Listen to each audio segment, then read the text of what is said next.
Ada buku kayak Think and Grow Rich, Napoleon Hill tuh bagaimana kalau kita jadi pengusaha itu seperti orang mau perang, kapalnya dibakar. Misalnya. Jadi ke pulau ini nggak ada pilihan, nggak ada pilihan untuk balik.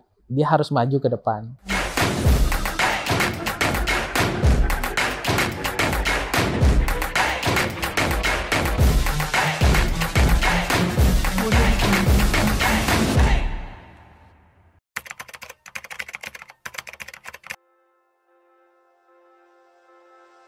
Kalau pelajaran berharga sih, kalau jadi seorang pengusaha itu harus siap dengan berbagai kerja lebih dari 24 jam bahkan. Artinya kerja keras dan tidak cukup keras saja, harus kerja cerdas benar-benar. Karena harus bisa mengatur waktu, ngatur ini, belajar berdiplomasi juga dengan karyawan, dengan partner, dengan lain-lain. Jadi itu sih yang saya rasa pelajaran kalau seorang pengusaha harus punya mental seperti itu. Tujuannya harus jelas, tujuan kita tuh mau jadi apa, dan jangan kendor hal-hal kecil, apapun, hal kecil maupun hal besar ya.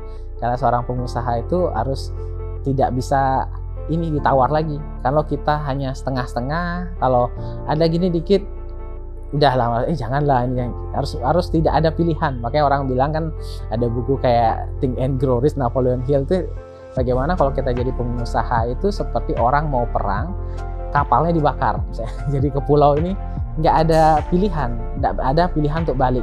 Dia harus maju ke depan. Itu yang saya niat untuk jadi pengusaha itu seperti itu. Yang saya banyak belajar dari mendirikan usaha. Walaupun nggak ada bisa bilang alasan, nggak bisa bilang oh saya ini masih kerja ini, masih ngomong ini, nggak bisa alasan. Semua harus bisa, semua harus dipelajarin. Saya mendadak belajar marketing kan, belajar ekonomi, belajar accounting, finance, itu harus tahu operasional hal-hal. Bahkan kita harus mempelajari hal-hal yang kita nggak suka.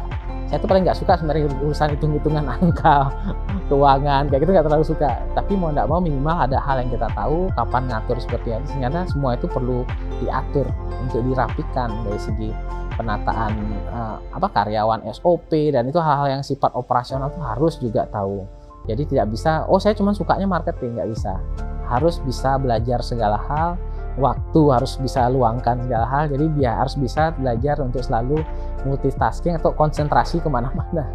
Karena saya benar-benar ngerangkap juga, saya nyambal dosen, saya juga ada dokter, jadi ini usaha, jadi benar-benar harus belajar untuk seperti itu. Jadi niatnya sih penting. Kalau niatnya masih setengah-setengah jadi pengusaha, pasti cenderung ya saya ini aja dulu deh. Jadi ada nyerahnya. Gitu. Banyak excuse-nya.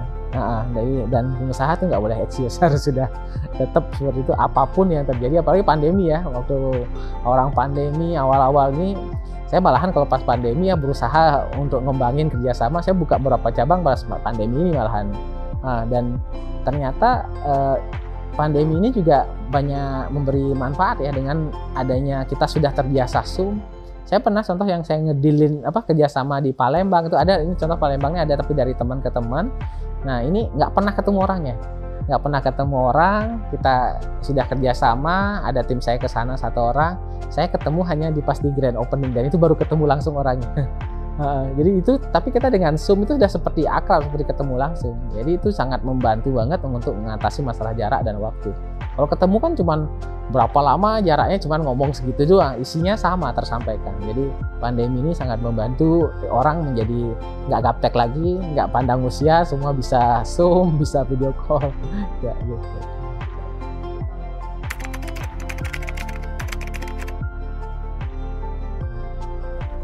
Ya, harapan saya sih kalau untuk DNA Skill Center kedepannya itu bisa makin menambah cabang ya, karena asumsi kami DNA itu berusaha untuk selalu lebih dekat. Customer kita itu kita pengen seperti Alfamart, Indomaret ya, artinya terdekat, karena kita melihat kebutuhan kecantikan itu bukan lagi hanya untuk orang di kota besar, tapi sudah makin di kampung-kampung lah, apalagi di Bali yang dulu masih orang tabu lah kecantikan. Mau suka dandan apa, sekarang udah biasa. Orang sudah memakai skincare itu sudah biasa sampai ke daerah-daerah. Tapi mereka perawatannya masih susah. Mereka harus ke kota besar. Jadi kita pengen makin banyak ada cabang-cabang di Bali, dan juga keluar Balinya bisa lebih banyak ya. Untuk itu tujuan kami sih, itu harapannya bisa makin dikenal, makin bisa istilahnya memberi solusi pada makin banyak orang.